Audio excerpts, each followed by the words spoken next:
looking at every feed right now. Type in the chat when you see him out there. Just I got another one live. Fed is live with the View.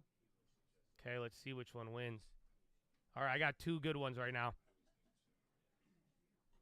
Head on a swivel. Head on a swivel. I don't see him yet. That's why I'm looking at my other screen. So if you guys tell me if you see him on that one, the one you're looking at, we need to know which one's faster. Okay, technically 18 seconds past time.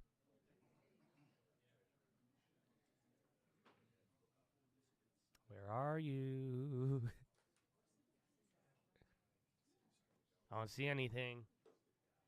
White. Oh, okay. I got the fast one. He's out. He is out. Good afternoon.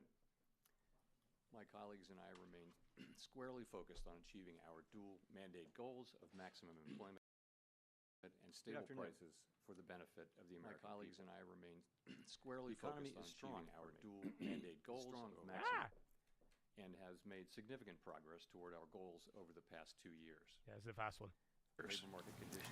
Labor market conditions have cooled from their formerly overheated state and remain solid. Inflation has moved much closer to our 2% longer-run goal, though it remains somewhat elevated. In support of our goals, today the Federal Open Market Committee decided to leave our policy interest rate unchanged and to continue to reduce our securities Again, holdings. this pop doesn't matter. This was I'll have more algos. to say about I'm monetary telling you, policy this after is nothing. briefly Nothing new has been reviewing said. Economic developments. Recent indicators suggest that economic activity has continued to expand at a solid pace. For 2024 as a whole, GDP looks to have risen above 2%, bolstered by resilient consumer spending. Investment in equipment and intangibles appears to have slowed in the fourth quarter, but was strong for the year overall. Following weakness in the middle of last year, activity in the housing sector seems to have stabilized.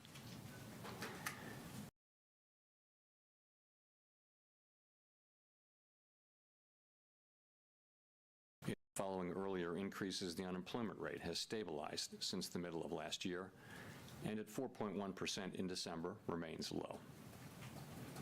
Nominal wage growth has eased over the past year, and the jobs-to-workers gap has narrowed.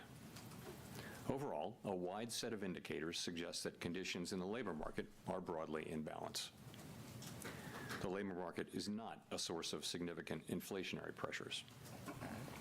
That's good. Inflation has eased significantly over the past 2 years. I could justify why they didn't use strong language, but that's a little bit more clarity. That wasn't in the statement. The Consumer Price Index and other data indicate that total PCE prices rose 2.6% over the 12 months ending in December, and that, excluding the volatile food and energy categories, core PCE prices rose 2.8%. Longer-term inflation expectations appear to remain well anchored, as reflected in a broad range of surveys of households, businesses, and forecasters, as well as measures from financial markets. Our monetary policy actions are guided by our dual mandate to promote maximum employment and stable prices that labor for headline the I American just told people. you hit the wire.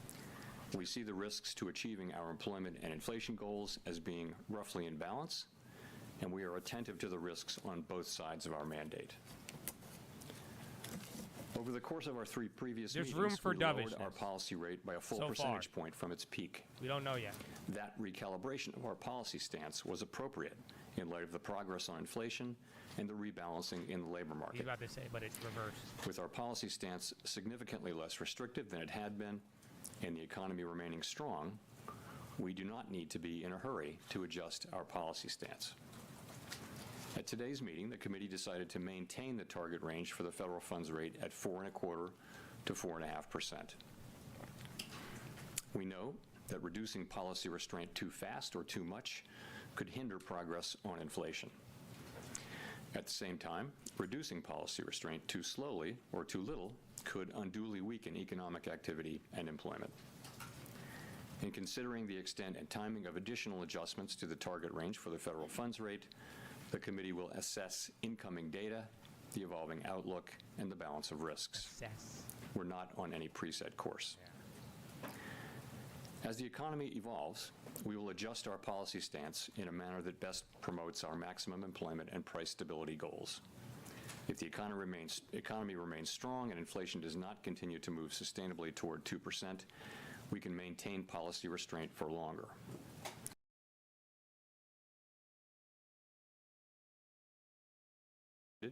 We can ease policy accordingly. Brady. Policy is well positioned to deal with the risks and said we uncertainties could that cut we race. face in pursuing both sides No, of our he's dual playing mandate. both sides, bro. Neutral. Neutral as fuck. As we previously announced, our 5-year review of our monetary policy framework is taking place this year. At this meeting, the committee began its discussions by reviewing the context and outcomes of our previous review that concluded in 2020, as well as the experiences of other central banks in conducting reviews. Our review will again include outreach and public events involving a wide range of parties, including Fed Listens events around the country and a research conference in May. Throughout this process, we will be open to new ideas and critical feedback, and we will take on board lessons of the last 5 years in determining our findings. Yeah, Bitcoin is just tweaking. We Yen's intend to going wrap up lower, the but review so are by late bonds. summer. I would note that the committee's 2% longer run inflation goal will be retained and will not be a focus of the review. That's good.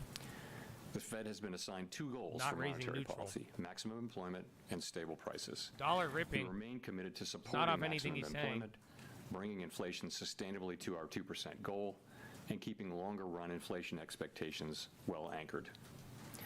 Our success in delivering on these goals matters to all Americans. We understand that our actions affect communities, families, and businesses across the country. Everything we do is in service to our public mission. We at the Fed will do everything we can to achieve our maximum employment and price stability goals. Thank right. you. I look Get forward ready. to your questions. Mr.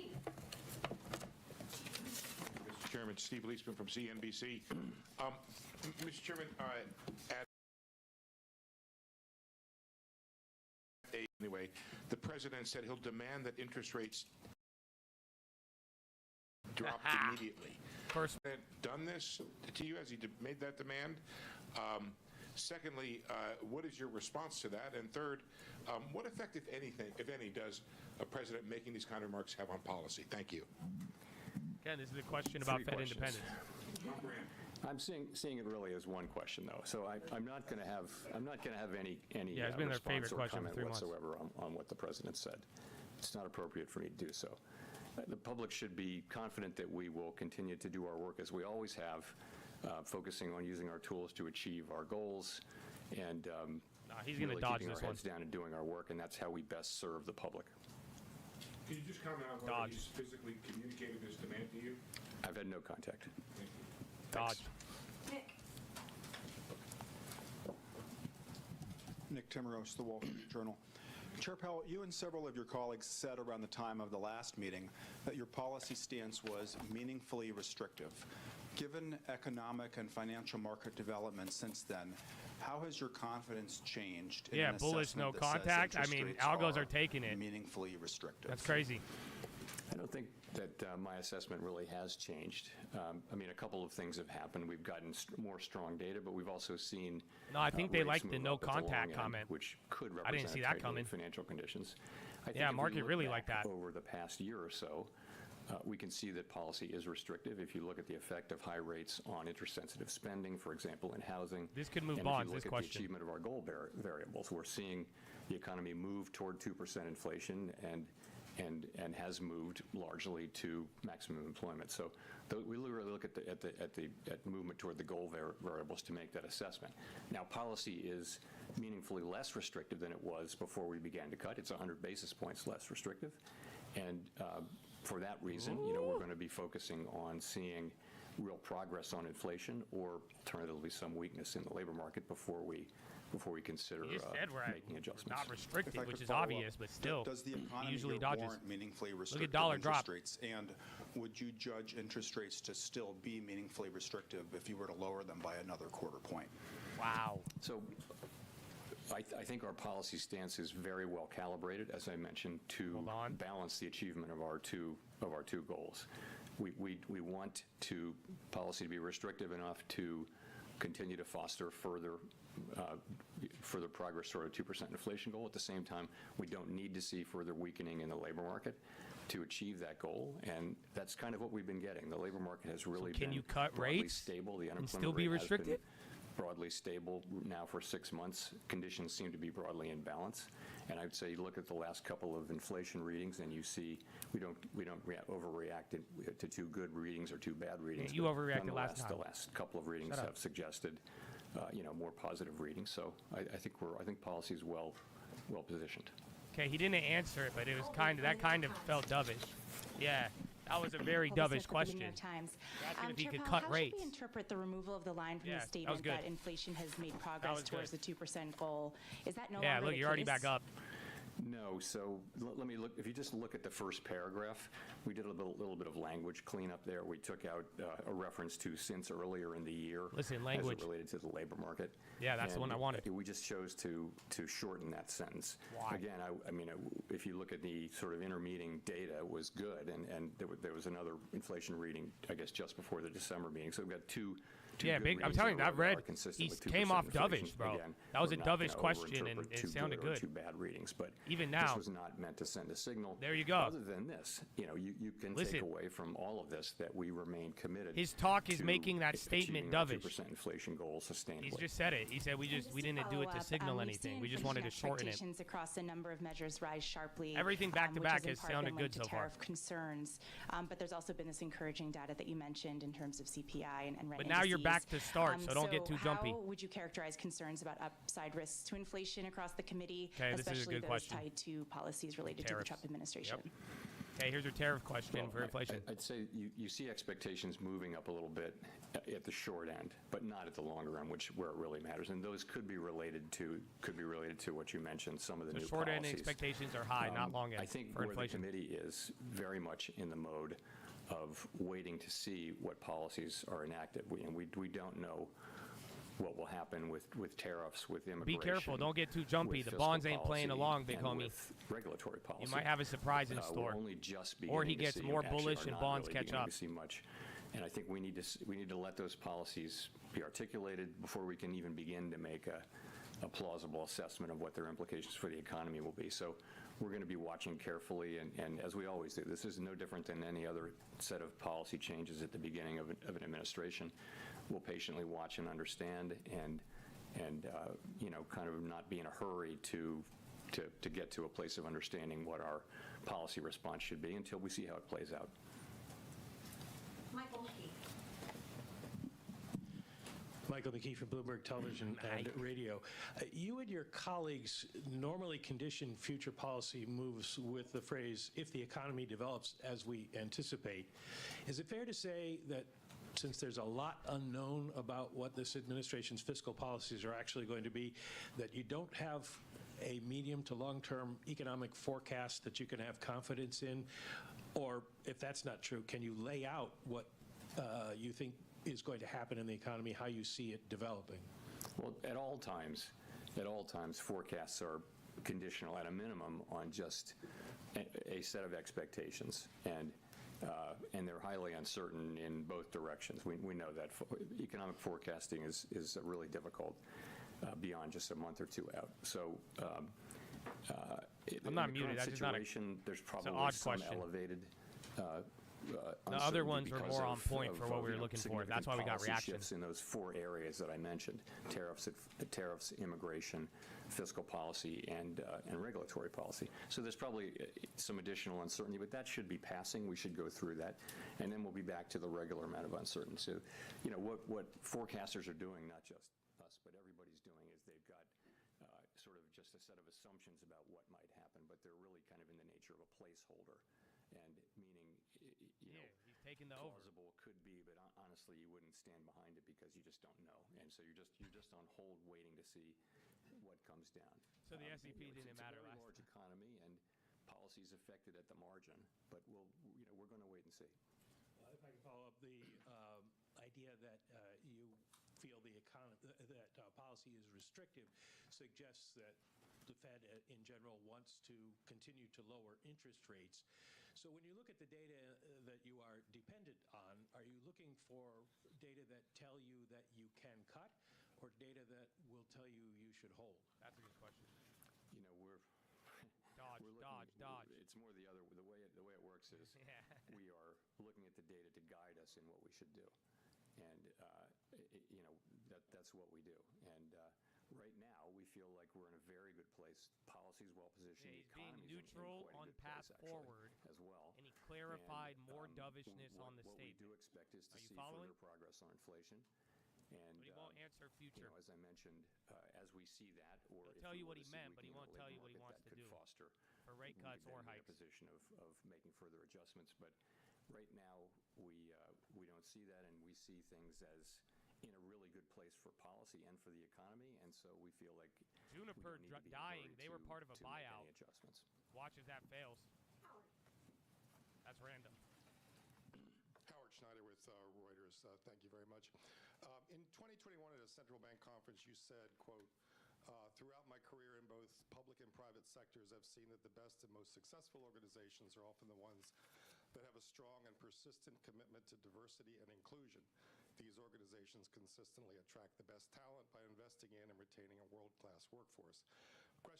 First question is, do you still believe that? And if so, how do you intend to put that belief into practice while remaining consistent with the recent executive order prohibiting diversity and inclusion efforts? A So let me DEI say, question? Yes, in answer to your first question. But to the second question, I want to say this. We are, like others, we're reviewing the orders and the associated details as they're made available. And as has been our practice over many administrations, we are working to align our low-key, he policies usually with the asks executive bangers. That orders guy as usually asks good appropriate and econ consistent questions. with applicable law. And I want to add that I'm not going to have anything more specific for you today on this whole set of issues. Well, if I could just follow up quickly on that, I'm wondering how you're getting that to be consistent with the Dodd-Frank law's stipulations about maintaining an Office of Minority and Women's Inclusion. So I did mention consistent with applicable law, right? Which is governing. Elizabeth. Yeah, Powell just even died. Powell's like, you Thanks so fucking much. idiot. Elizabeth Schulze with ABC That was News. weird. Howard Just to usually follow asks on great Steve's questions. question, what No, I'm reassurance surprised. can you give the I actually American like those public guys' that the questions Fed prior. will continue to That one was operate weird. independent of politics? Yeah, under he even this got like administration? salty with him, bro. You saw that? You know, as I've said countless times over the years, this is who we are. This is what we do. We study the data. We analyze. We lie to how it you. will We affect, this is exactly the what we do. outlook and the balance of risks. And we It's use exactly our what we tools to do, and we try to, mislead you, and we given our cut best rates, and then understanding, our flip-flop best thinking, instantly. try to achieve our goals. That's what we do. That's always what we do. Don't It's look for always us to what do we anything else. And that's, you know, lots of research shows that's the best way for a central bank to operate. It is. That'll give us the best possible It chance is. to achieve these goals for the It benefit does. of the American people. That's always what we're going to do, and That is always what you people want should to have confidence in that, as I said a few minutes ago. You've said that the Fed is in wait-and-see mode based on the policies that come out of this administration. Has the Fed started to model what policies like mass deportations, changes in immigration policy specifically, would look like for the workforce and for inflation? So one of the things our staff does is they look at a range of possible outcomes, and they Hey, tend look, to bonds go are from picking really up. good This to is really supporting bad. that And, rally. it's- Again, it was it's those one of three the best comments. things that they do. The first three In each questions, teal book, you the can look at the clarification, that's what got us 5-year-old teal moving. books and see their But now you're alternative within what's priced simulations. in, So bro. that's what they do. It'll be a So we're still not baseline, doing shit. and then they'll show 6 or 7 alternative scenarios, including really good ones and not so good ones. And what those do is they spark, you know, the policymakers to sort of think and understand about the uncertainties that surround this. So yes, the staff does that, and we're all well aware that that the range of possibilities is always broad, and not just now, but always. And it's hard to be open to just how broad the possibilities are for an economy. You know, no one saw the pandemic coming, and it changed everything. So things happen, but yes, we do that. But it's different. It's one thing to do that, to make assessments about what might happen and begin to think about what you might do in that case. But you don't act until you see much more than we see now. Yeah, same answer. Katarina. He won't answer things about the future and trade. But again, you got that clarification. Katarina Saraiva, Bloomberg News. Last month you talked about a future rate cut as being pretty, significantly predicated on more progress in inflation. with the characterization of the labor market in the statement today, would you say that that's even more so the case now? I'd say it's the same. We want to see, further progress on inflation. And, the story's there. We're just going to have to see the data. At the end of the day, it comes down to 12-month inflation because that takes out the seasonality issues that may exist.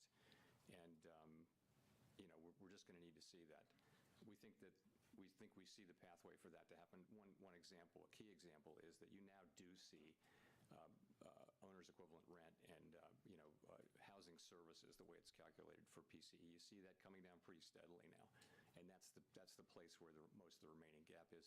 In addition, a big part of the overrun, as you will know, was from non-market services, which don't tend to send much signal. So you can look through all that and think, okay, then we seem to be set up for further progress. But being seen to set up for it is one thing, having it is another. So we're going to want to see further progress on inflation.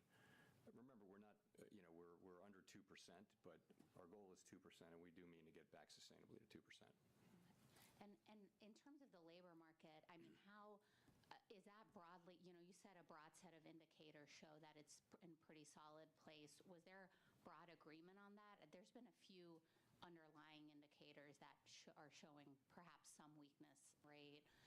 Workers reporting that it's increasingly difficult to find a job. Is that of concern to the committee? So you're right. I mean, we look at, of course, a very broad range. So it starts with unemployment, with the unemployment rate, employment participation, wages, job quits, are people quitting, that kind of thing, the ratio of vacancies to unemployed. We look at all those things, and you put your finger, though, on it's a low hiring environment. So if you have a job, I sold the all remaining good. Meta weekly But calls. If you have 200%. to find a job, the job finding rate, The the hiring January, rates I still have got come the down. March. That's more typical. Those expire on of Friday. Let's say that the unemployment, that the labor market is at a sustainable level. It's not overheated anymore. We don't think we need it to cool off anymore. We do watch it extremely carefully. It's one of our two goal variables. But I'd say we watch those things quite carefully. But nonetheless, overall. Okay, look, bonds are catching up with it now. Bonds have now recovered.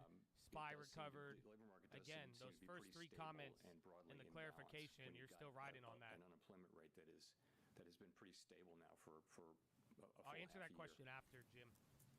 James. Edward. But there is a... Powell's kind of Thank you. recalibrating Thank right you, Mr. now. Chairman. Edward Lawrence with Fox He's Business. going back to On neutral. unemployment, you said I there's think a the broad political range of hangover is gone. possibilities, But last September, Even you though they said, keep quote, asking we him. understand that there's been quite an influx across the borders, and that has actually been one of the things that's allowed unemployment rate to rise. Now that the flow of the border has slowed and we're seeing deportations, Another immigration how do you labor expect supply the unemployment question. rate to react? So what's happening is that the flows across the border have decreased very significantly, and there's every reason to expect that to continue.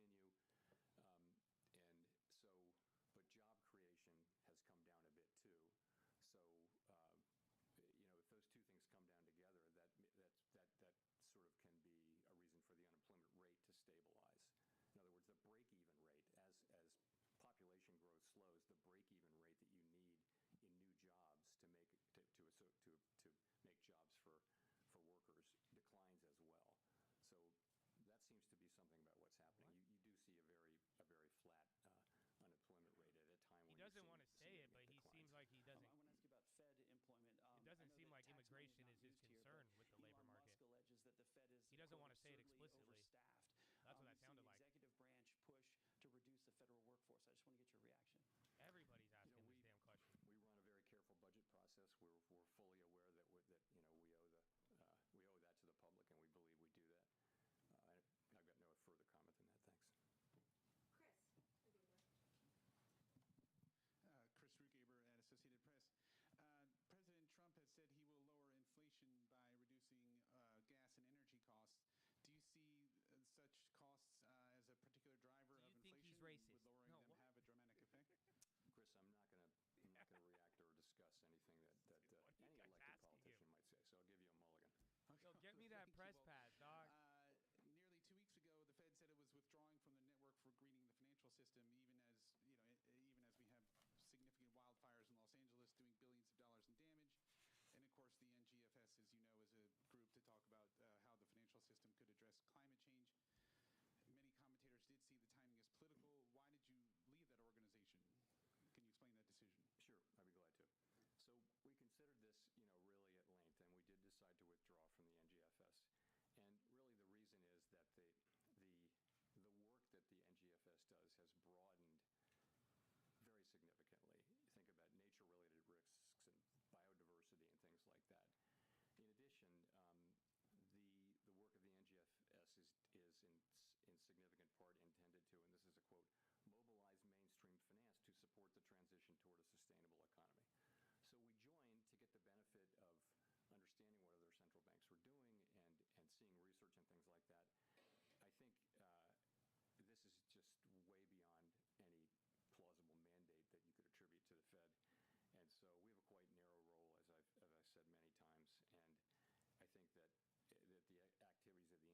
us are not a good fit for the Fed, given our current mandate and authority. So, and I just think it was time to acknowledge that. The process, this process dates back, thinking about it dates back a couple of years.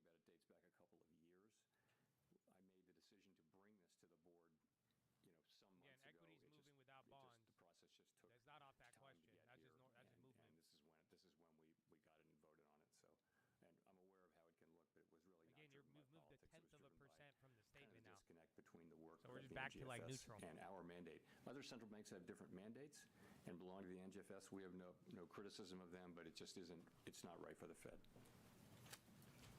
Andrew. Thanks. Andrew Ackerman with the Washington Post. I'm wondering if you could talk more about what further progress would look like for consumers. Okay, good. Thank you. Well, take that. 2% inflation down to 2% sustainably is what we're trying to achieve. You said that nervously. We're somewhat above that, as you know, and we want to see serial readings that suggest that we're making. That was the further easiest, progress on hardest inflation. question. That's what we want to see, and consumers will pick that up. Why is he tweaking? Of course, in the things that they buy at the grocery store or at the store. The other thing I wanted to ask. Yeah, was just bro. how I don't far just. I away think you it's how he think, responded to that. You are from neutral. That was the easiest question ever. You can't know with It's any. like, well, we think we're at inflation. Precision, of course. It's a little high. As I like to say, that you know the neutral rate by its works. So I think Amen, at amen, 4.3%, we're above pretty much everyone on the committee's estimates of the longer run neutral. I think our eyes are telling us that our I think he policy thought it was is a having trick the effects question. on the economy. That's really the question we ask. You can consult models, empirical models, theoretical models. You really have to just look out the window and see Circle it back to how neutral. It's your fine. How your policy rate is It's fine. Yeah, affecting the I see. economy. That was just And I our think we response, see and that then it's having he meaningful said effects neutral's fine. Okay, in there you bringing go. inflation Bond's still under going. control. It has helped bring the That labor was market into balance as well. So that's what we think. I would say we're meaningfully above it. I am. Look at that reaction. I have no illusion that anyone knows precisely how much. No, that it was a is. good question. And That's why right when he not said it, I said, knowing that finally. and having cut It was 100 a real basis straightforward points econ question. means that it's appropriate that we not be in a hurry to make further adjustments. Victoria. Victoria Guido with Politico. So as a general matter, when it comes to executive orders and OMB memos, do those always apply to the Fed, sometimes never, or do you just often voluntarily comply? What is the legality there? So it's been our practice, as I mentioned, to work to align our policies to those that are mentioned in the executive orders, and I'm just going to leave it at that. As I mentioned, I'm not going to go any deeper than that, or I don't get know into if Jack any deeper into Dorsey this has a set of meme issues coin, today. but I'm pretty confident somebody wants you to believe that. But I don't know. Claire Jones from the Financial Times. Two questions, if I may, on tariffs. Well, first of all, we've seen global trade wars before, notably in 2019, last time around, but then we were in a very different place on both inflation and growth. If we see tariffs of the same sort of magnitude that we got then, which I know is big if, what do you think might be different this time around? And secondly, Tiff Macklem said there was no doubt that the threat of tariffs was a big driver of the cut by the Bank of Canada today.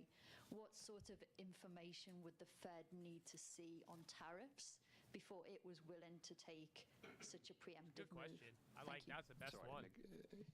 What sort of information would you need to see on tariffs? Would you need to see a strategy, actual implementation, actual movement of inflation expectations before you're actually willing to change the path of monetary policy on the basis of it?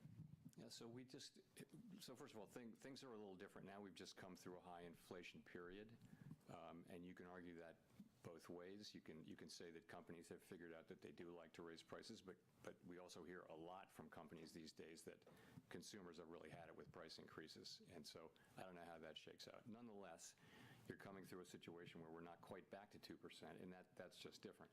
In addition, the trade, the kind of footprint of trade has changed a lot as trade is now spread around. It's not as concentrated in China as it was. There was a lot more manufacturing. Appreciate you, moved G. to Thank Mexico and other places. So there are differences, And I just think the range of possibilities is very, very wide. Dodge. We just don't know, and I don't want to start speculating, as tempting as it is, because yeah, we really don't know. He doesn't want to talk about the future. And we didn't know, by the way, in 2000 and I guess 18. Yeah, we didn't really know, and again, the range of possibilities very, very wide. We don't know what's going to be tariffed. We don't know for how long or how much, what countries. We don't know about Market doesn't like hearing it, though. We don't know how it's going to transmit through the economy. He's trying to be neutral, consumers. but it just sounds like we don't know, and a lot of uncertainty. There are lots of places where But then again, you should have felt that for the last couple weeks or price months. increase from the tariff can show Again, up you're just still holding neutral. between the manufacturer and the consumer. Just so many Like I said, watch the variables, so we're just bonds. gonna have They're to caught wait up and with the see. spot. And, the best we can do is what we've done, which is study up on this and look at historical experience, read the literature, and think about the factors that might matter. And then we'll just have to see how it goes. Courtney. Thank you, Courtney Brown from Axios. Two unrelated questions. The first is whether or not there was any discussion about QT and the timeline for ending QT at this meeting. And then the second question is just, I wonder if the AI-prompted sell-off in the stock market this week signaled anything to you about the state of financial conditions? So let's talk about runoff. So the most recent data do suggest that reserves are still abundant. Reserves remain roughly as high as they were when runoff began, and the federal funds rate has been very steady within the target range. We track a bunch of metrics, and they You got the tend to QT, point to reserves that was your deep sea being question. abundant. We tied do into intend to financial reduce the size of conditions. our balance sheet to a level that's Ta-da. consistent with implementing monetary policy efficiently and effectively in our ample reserves regime. We're closely monitoring a range of indicators to assess conditions, and that should If he provide answers signals QT, whether that's forward reserves guidance. are He's approaching dodging. a level that could be judged as, quote, somewhat That's why he's above reading. ample.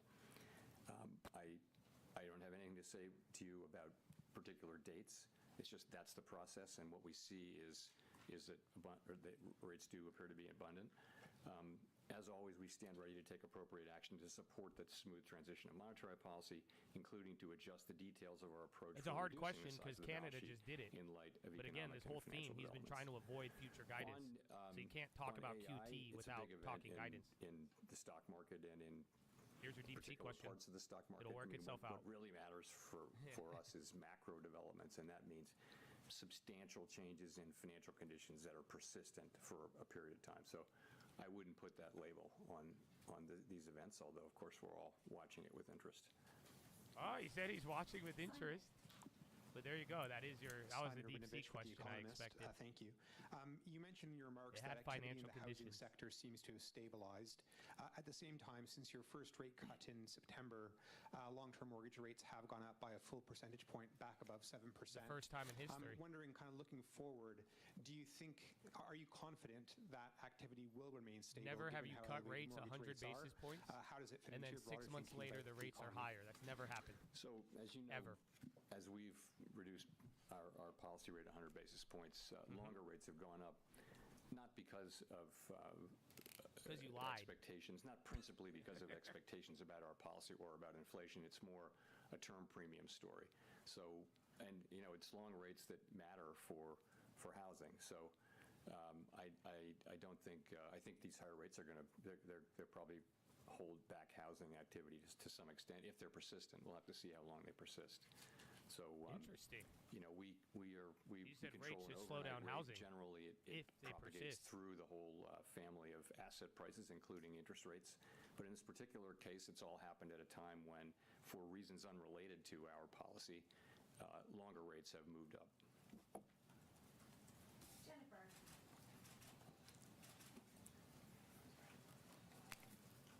Thank you, Chair Powell. Jennifer Schonberger with Yahoo Finance. You said you want to see further progress on inflation.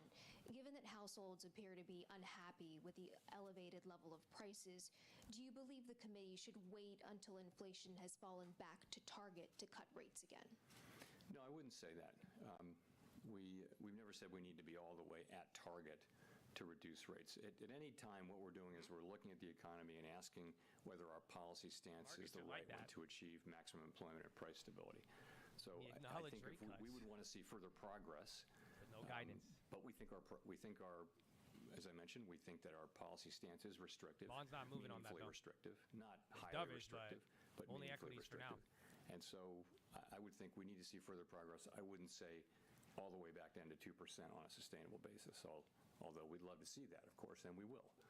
And separate question for you on tariffs. Curious whether the threat of tariffs and not knowing whether they could stick or not creates uncertainty for business here in the United States and could cause them to pull back, ultimately weighing on growth. Does the threat of tariffs cause you to ponder your growth forecast? You know, that was a good I want to avoid commenting even indirectly on the conduct of I'll avoid tariffs. commenting You know, indirectly. It's not our job, and it's not our job to comment on the moves that people make. So I wouldn't want to criticize anything that's happening or really comment on it one way or another, praise it for that matter. It's just not our job. I do think that she asked in it good, 2018, but yeah, he knew. There was a lot of work done on trade policy uncertainty. Trade policy uncertainty, if it's large and persistent, can start to matter for businesses making investment decisions and things like that. That's not something I'm observing.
central banker operating in uncertain times like today? I guess I'd say this. Uncertainty is with us all the time. It is human nature, apparently, to underestimate how fat the tails are in a way. The possibility, we think of things in a normal distribution, and in the economy, it's not a normal distribution. The tails are very fat, meaning things can happen way out of your expectations. It's never not that way. I wouldn't, if you think about it. Well, bad labor market's good. Think about the first few months of the pandemic. That's why I think you got a little mini pop. That was uncertainty. Are we going to be able to reopen the economy? If so, when? How much of it? How long will it take? That was uncertainty. What we have now is a good labor market. We have the economy growing at 2 to 2.5%. Inflation's come down to now the headline inflation number was 2.6, and that's what the public experiences. We look at core because it's a better indicator of future inflation. So yes, the price level went up a lot for inflation, and people are feeling that, and they're not wrong. But so the kind of uncertainty we have is just a usual level of uncertainty about the economy, but then policies which are not for us to criticize or praise, really. Those are policies which people have been elected to implement. They're implementing them with the view to making a better economy. And so I wouldn't call this out as one of those times. I wouldn't compare it to the global financial crisis or anything like that, given that we have actually a very good economy right now.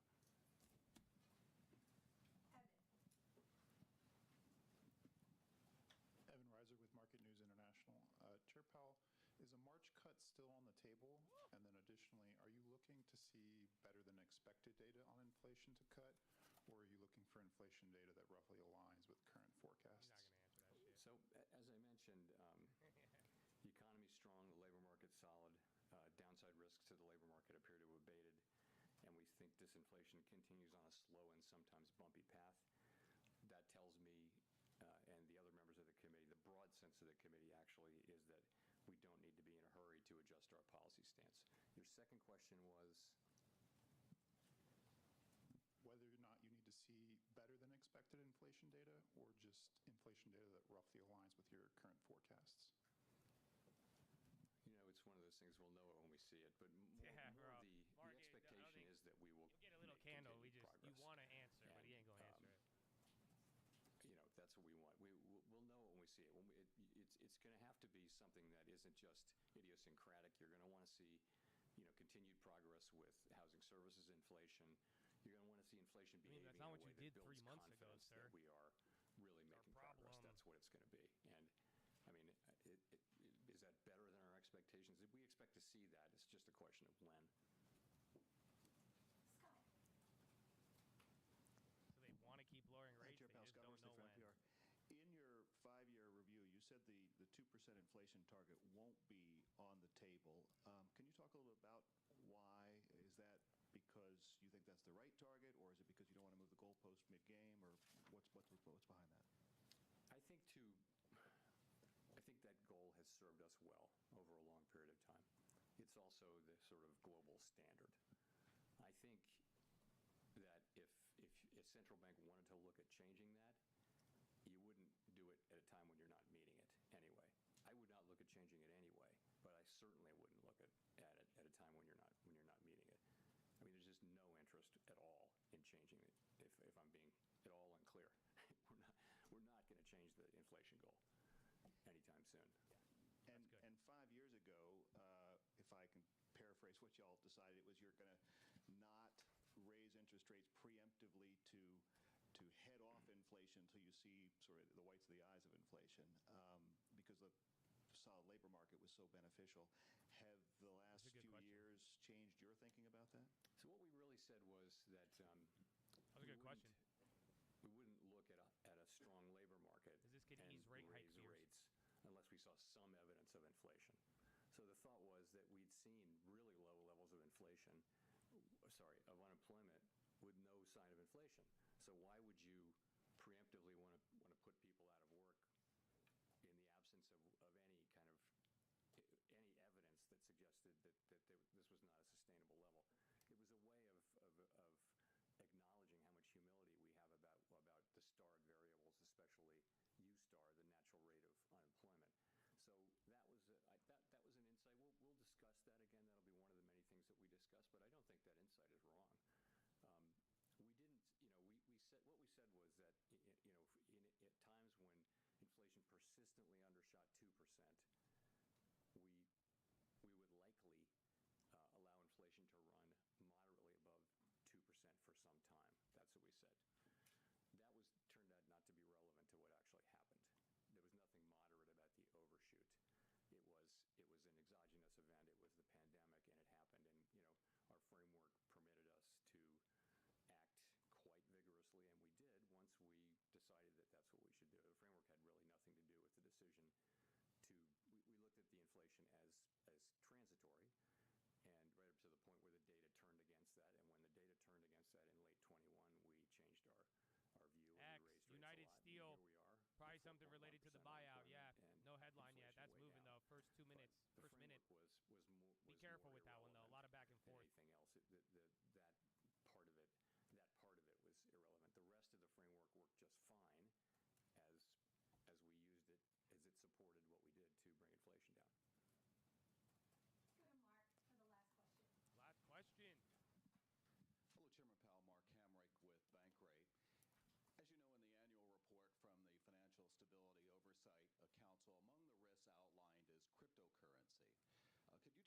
Oversight Council, among the risks outlined is cryptocurrency. Could you talk about those risks now? And regarding individuals and households, perhaps distinct from the concern about the financial system, do you worry that speculation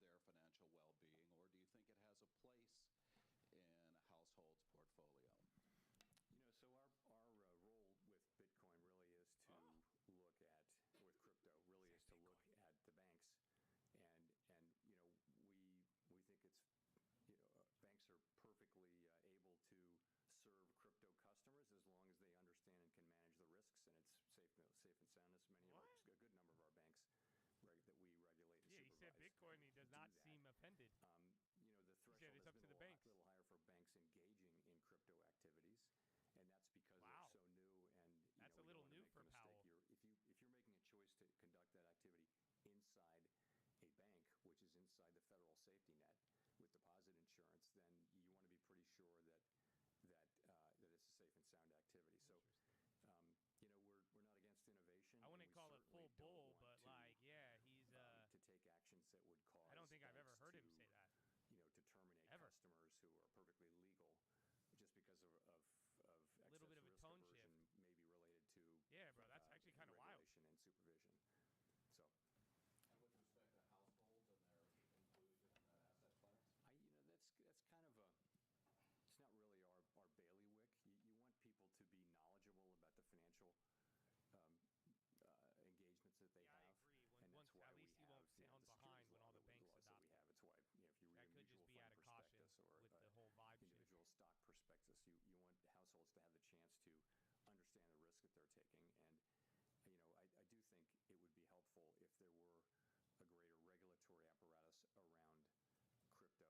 to have the chance to understand the risk that they're taking. And I do think it would be helpful if there were a greater regulatory apparatus around crypto, and I think that's something Congress was working on quite a lot. We've actually spent a lot of time with members of Congress working together with them on various things, and I think that would be a very constructive thing for Congress to do. Thank you. Thank you. What an outro. So I said the outro he picked, I would have picked DMX. Or like Jello, I'ma swerve in that corner, whoa. How tight I be cutting, racing, lying to the public. I'm gonna her, but they wanna roll. Like that's what I can't believe he ended on that. But what do you guys realize you did not move at all? I'm not even lying to you. Now you're moving a little bit, but the speech ended exactly where the statement came out. So although Bloomberg said it could have been crazy and then it got a little bullish, this is what I was telling you. The point, what was priced in, if there was extreme, you would have made money. But if you just aligned with consensus, there was some new stuff in there, man. Again, the first questions, I called it out for you. You could clearly see what he was saying. He clarified the statement, and he said, no, we only changed the language because we just wanted to shorten it. He said, I did not want to make a signal. That gave you most of the pop there. And then they just kept discussing all of the other factors, that anything in the past that he could have clarified. He clarified the position to be more dovish than the statement, but then anything relating to future guidance you did not get. So I think our preview prepared all of you. I really hope it helps, because imagine the things I told you. The rate cut odds didn't move. They changed the dates a little bit, but the amount did not move at all. The statement, again, you got your little movement, but he did not discuss anything really for future guidance in March and all of these cuts. So now all you got to do is deal with earnings, and then we'll see. But and now, then you're going to get the Fed speakers and the data, the PCE on Friday. That can add to this, but for the most part, though, Powell's done. The rest of this is the market. So again, you might be able to go up a little bit more, but now this is everybody taking it. The bonds could have been a lot worse, but look at the scores, man.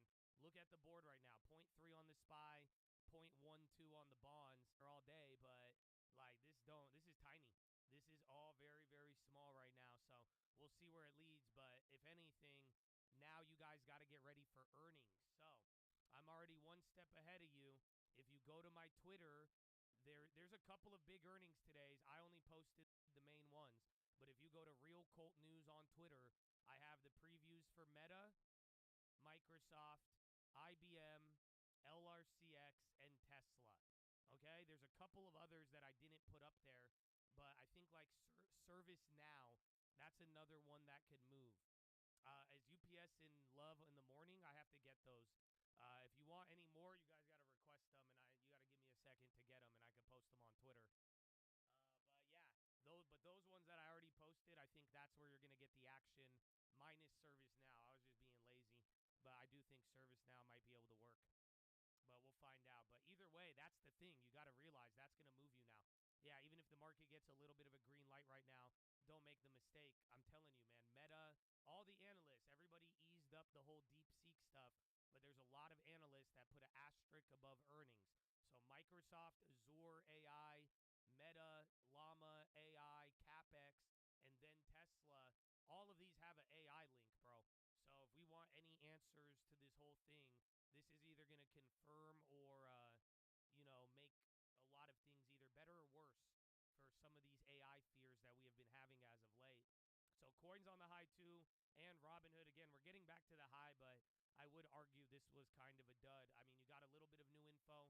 Powell does feel a little bit more confident, but, they're nothing about rates. He's going back. I said it earlier. Again, James asked me that question, but I felt at the end of this that Powell is recalibrating. It's funny because last time they said recalibrating, but it feels like Powell is getting back into less politics. Although, again, some of the stuff he said, short end, they have high expectations.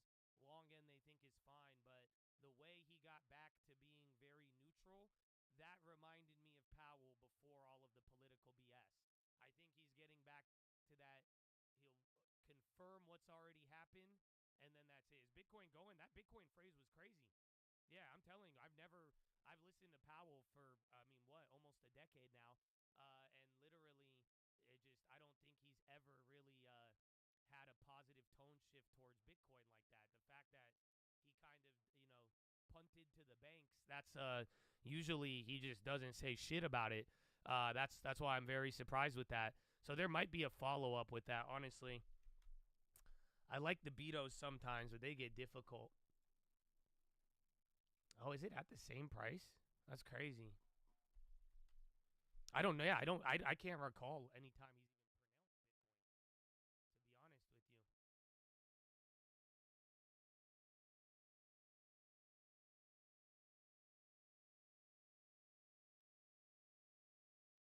Oh, they're expensive, dude.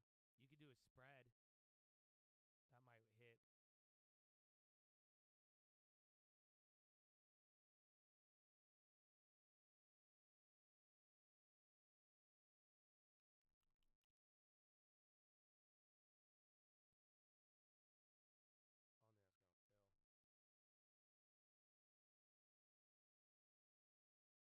All right, I grab one. I don't like the Betos. Remember, you get it on the wrong time. I mean, you could underperform heavy on Beto. We've done it before. We've also hit a couple 1,000%. But yeah, I made a Beto play, short term.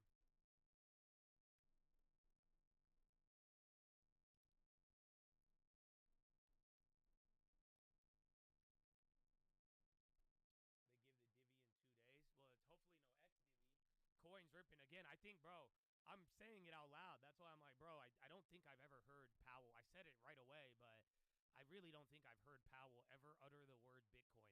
Can somebody fact check that? But if my memory serves me correct, I really don't think this motherfucker has ever acknowledged it like that. Like, you know what I'm saying? Like, I really don't know the last time the Fed chair kind of did that. So someone fact check that. I don't want to. I'm not. That's what I'm saying. Please, I'm challenging you. Find this.